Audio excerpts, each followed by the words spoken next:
राधे राधे महाराज जी। महाराज जी, मैंने अपने जीवन में बहुत बहुत बुरे काम किए हैं, जुआ, शराब, मांस, मदिरा। लेकिन अब सोच सोच कर डर लगता है मेरा आगे का क्या हाल होगा। बहुत पछतावा हो रहा है। मैं हाँ, माफी अब मांगना चाहता नाम हूँ। जप करो, भगवान का नाम जप करो। अब लो नशानी, अब ना नशे हो। महाराज जी, किसी समय में मरने वाले को सोचता था कि आज मरूं कि कल मरूं। आपका सत्संग सुनने लगा तो बच गए। हाँ बिल्कुल, मरना तो है ही, बचेंगे तो है नहीं, मरना तो है। पर हम मरे तो ऐसे मरे कि हमारा मरना महोत्सव हो जाए, मृत्यु हमारा महोत्सव बन जाए। भगवान का नाम हमारे मुख में हो, हृदय में भगवान का ध्यान हो, हमारा शरीर छूट रहा हो, ये मृत्यु महोत्सव हो गई।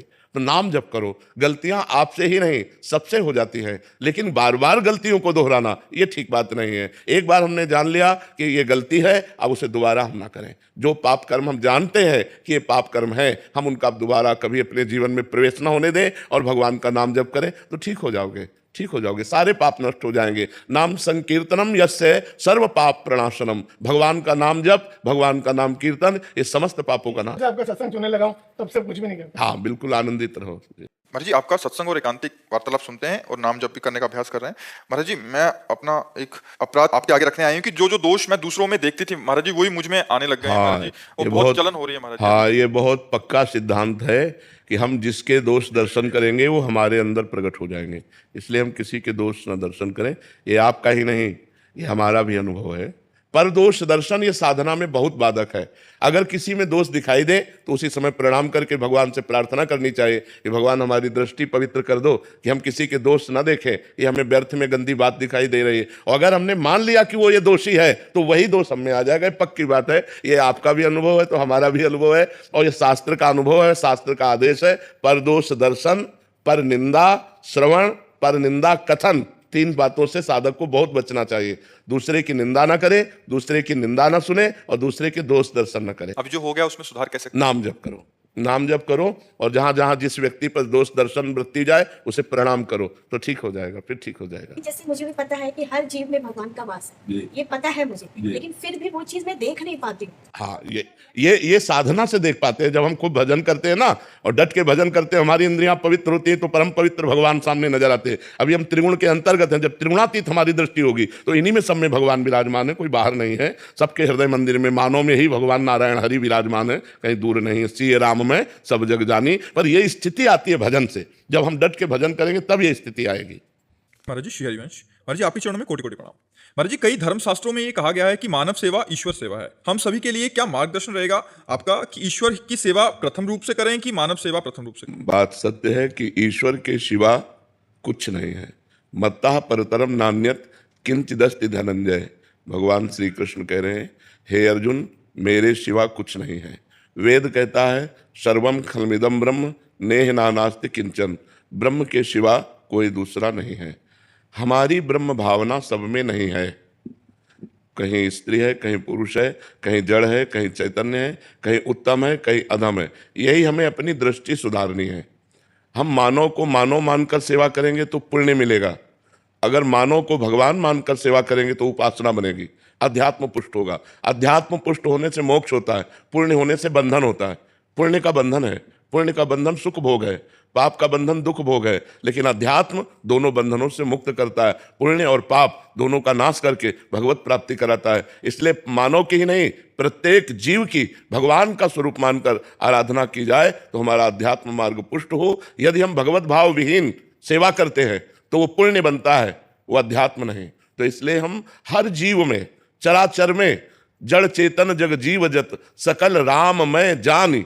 बंदों सबके पद कमल सदा जोरी जुगपान। उपासक वही है, अध्यात्मवान वही है जो चराचर जगत में भगवान को देखता है, जो शरीरों को देखता है, स्वभाव को देखता है, कर्मों को देखता है, गुण दोष को देखता है, वो अविवेकी है। विवेकी तत्व दृष्टि रखता है, ये पार्थिव दृष्टि नहीं। राधे राधे महाराज जी। महाराज जी, आपके चरणों में कोटि कोटि प्रणाम। महाराज जी, मैं अध्यात्म पथ का एक पथिक साधक हूँ, आत्मज्ञान व कल्याण हेतु प्रयासरत हूँ। महाराज जी, मेरा प्रश्न है कि ईश्वर नित्य अविनाशी सर्वव्यापी है, तो ईश्वर द्वारा की गई लीलाएं भी नित्य होनी चाहिए। लीलाएं आज के संदर्भ में किस रूप में हो रही हैं, तथा ईश्वर इन लीलाओं द्वारा हमारे जीवन के सत्य का ज्ञान हमें किस प्रकार कर रहा है? जब तक हम जड़ शरीर में आसक्त है तब तक हमारे अंदर दिव्य नेत्र प्रकट नहीं होंगे। हमारे तीन नेत्र हैं। ये जो दो नेत्र हैं ये केवल पार्थिव त्रिगुणात्मिका माया के द्वारा रचे हुए दृश्य को देख सकते हैं। बुद्धि में जो ज्ञान नेत्र होते हैं उनसे आत्मस्वरूप का साक्षात्कार होता है, और मन में जो प्रेम नेत्र होते हैं उनसे भगवान की दिव्य लीलाओं का दर्शन होता है। जैसे स्वप्न में होने पर हमें जागृत अवस्था का भान बिल्कुल नहीं रहता कि एक स्थूल शरीर सैया पे पड़ा हुआ है। जागृत जगत का विस्मरण स्वप्न में जैसे हो जाता है, ऐसे जागृत में मोहाविष्ट होने के कारण दिव्यता का विस्मरण है। दिव्यता अपरिहित है, हमें कहीं नहीं दिखाई दे रही, और वो यहीं हो रही है। जैसे वृंदावन धाम है, दिव्य लीला क्षेत्र है, यहाँ भगवान की दिव्य लीला हो रही, पर ना वो हमारे अंदर ज्ञान है, ना हमारे अंदर दृष्टि है जिससे हमका वो अनुभव हो। जैसे विज्ञान के द्वारा पार्थिव शरीर के ढांचे का एक्सरा हो सकता है, सूक्ष्म शरीर का नहीं। आज तक कितना भी बढ़ गया हो विज्ञान, कि मन का एक्सरा कर लो, कि बुद्धि का, कि चित्त का, कि अहम का, इसका नहीं हो सकता। ऐसे ही हमारे जो यंत्र मन बुद्धि चित्त है, सूक्ष्म शरीर है, वो माया ग्रसित है, वो मलिन है। इसलिए भगवान की दिव्य लीला जो शाश्वत है, नित्य है, निरंतर है, वो हमें अनुभव में नहीं आ रही। उसके लिए हमें साधना चाहिए, हमें अपने मानस नेत्र खोलने होंगे, हमें अपने ज्ञान नेत्र खोलने होंगे, तब हम देख पाएंगे। जैसे भगवान के विराट स्वरूप को देखने के लिए अर्जुन साथ रहते हुए भी असमर्थ थे। जब भगवान ने उनको दिव्य चक्षु प्रदान किए, तब भगवान के विराट रूप को देख पाए। ऐसे ही भगवान की दिव्य जो प्रेममयी लीला है, जो भगवान की सच्चिदानंदमय लीला है, उसके लिए हमें सच्चिदानंद नेत्र चाहिए, पार्थिव नहीं। तो हमें साधना करनी पड़ेगी, और भगवान कृपा करें, गुरुदेव कृपा करें, हमारे अज्ञान चक्षुओं का नाश करके इनमें ज्ञान चक्षु खोलें, तो हम भगवान की दिव्य लीला देख पा रहे हैं। अभी हम भगवान की त्रिगुण लीला देख पा रहे हैं। जिनकी क्षमता है नेत्रों की, वो त्रिगुण लीला, त्रिगुणातीत लीला अभी नहीं। उसके लिए हमारे अंदर साधना के द्वारा नेत्र खुलेंगे, तब देख पाएंगे। पर जी अंदर के नेत्र खुलने पे हम इन्हीं चक्षुओं से इन्हीं चक्षुओं से देखते हैं। अंदर के नेत्रों का प्रकाश होता है, और गोलक यही होते हैं, नेत्र गोलक यही होते हैं। और लेकिन त्रिगुणात्मिका माया का प्रभाव हट जाता है और सच्चिदानंद प्रभाव दिखाई देने लगता है। तभी तो फिर जड़ चैतन्य नहीं दिखाई देता। गोपीजन देख रहे, जित देखूं तित श्याम मई है। उनकी जिधर दृष्टि जाती है उन्हें अपने श्याम सुंदर दिखाई दे।